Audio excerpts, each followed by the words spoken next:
Masyarakat di kota Banda Aceh sejak pagi memadati masjid-masjid untuk melaksanakan salat Idul Adha 1442 Hijriah.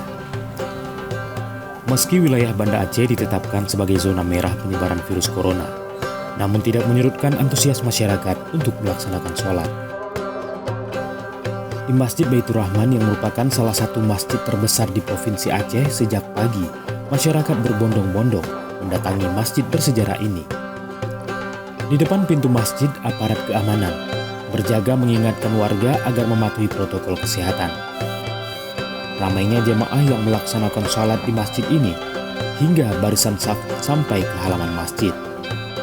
Kalau di Banda Aceh alhamdulillah tidak terasa sama sekali, karena memang Aceh beda dengan daerah-daerah lain.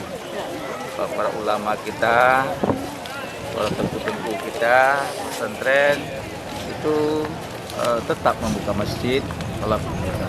Paling-paling kita tetap melakukan protokol kesehatan, pakai masker, menjaga jarak, dan mencuci tangan.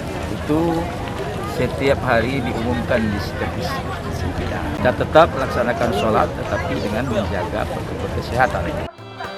Pemerintah Aceh dan Majelis Permusyawaratan Ulama Aceh mengizinkan masyarakat melaksanakan salat Idul Adha secara bersama di masjid atau di lapangan dengan mengedepankan penerapan protokol kesehatan secara ketat. Pengurus masjid juga diminta untuk mempersingkat waktu khutbah dan terus mengingatkan masyarakat untuk meningkatkan kewaspadaan dari ancaman pandemi virus corona. Usai melaksanakan sholat, warga juga memanfaatkan momen Hari Raya Idul Adha untuk berfoto bersama di depan masjid.